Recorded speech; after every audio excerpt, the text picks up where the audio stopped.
Sir ಇಲ್ಲಿ stock ಇರ್ತವೆ. ಒಂದು CNC ವರ್ಕ್ ಮಾಡ್ತೇವೆ.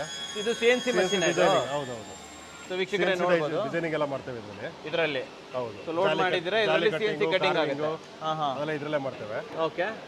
ಹಾಗೆ ಮುಂದೆ ಬಂದ್ರೆ WPC ಡೋರ್ ಡಿಸೈನ್ಸ್ ಇದರಲ್ಲೇ ಮಾಡ್ತೇವೆ. ಏನು ಇಟ್ಟಿದ್ದೀರಾ? ಇದೆಲ್ಲ WPC ಫ್ರೇಮ್ಸ್. ಅದು 5/2.5 ಸೆಕ್ಷನ್. 5/2.5 ಸೆಕ್ಷನ್ ಇದು. 5/2.5. ಫುಲ್ ಮಟೀರಿಯಲ್ ಕೊಡ್ತೀರಾ? ಹೀಗೆ ಬೇಕಾದ್ರೆ ಕೊಡ್ತೇವೆ. ಬೇಕಂದ್ರೆ ಈ ತರ ಕಟಿಂಗ್ ಮಾಡಿ ಕೂಡ ಕೊಡ್ತೀರಾ? ಡಿಸೈನ್ ಇದು ವಿಂಡೋಸ್ ರೆಡಿ ಮಾಡಿ ಕೊಡ್ತೇವೆ, ಫ್ರೇಮ್ ರೆಡಿ ಮಾಡಿ ಕೊಡ್ತೇವೆ. ಬನ್ನಿ ಸರ್ ಮುಂದೆ ನೋಡೋಣ. ಹಾಗೆ ಇದು ಈ ತರ ಡಿಸೈನ್ ಮಾಡ್ತೇವೆ, CNC ನಲ್ಲಿ ಮಾಡ್ತೇವೆ. ಇದೆಲ್ಲ ಇದು CNC ನ ಇದು CNC ನಲ್ಲಿ ಡಿಸೈನ್ ಮಾಡ್ತೇವೆ, ಕಟಿಂಗ್ ಮಾಡಿರೋದು. WPC ಡೋರ್ ಇದು ರೆಡಿ ಆಗಿರೋದು ಡೋರ್ಸ್.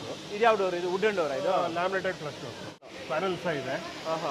ನಾವು ಹ್ಯಾಂಡ್ ಕಟಿಂಗ್ ಎಲ್ಲ ಮಾಡೋದಿಲ್ಲ. ಇಲ್ಲೇನಿದು? ಇಲ್ಲೇನು ಮಾಡ್ತಾರೆ? ಪ್ಯಾನಲ್ಸ್ ಕಟಿಂಗ್ ಪ್ಯಾನಲ್ಸ್ ಅಂತ ಹೇಳ್ತೇವೆ. ಈ ಥರ ಡೋರ್ ಲ್ಯಾಮಿನೇಟ್ ಎಲ್ಲ ಆದಮೇಲೆ ಈ ಥರ ಟ್ರಿಮ್ ಮಾಡ್ತೇವೆ. ಇದು ಪರ್ಫೆಕ್ಟ್ ಆಗಿ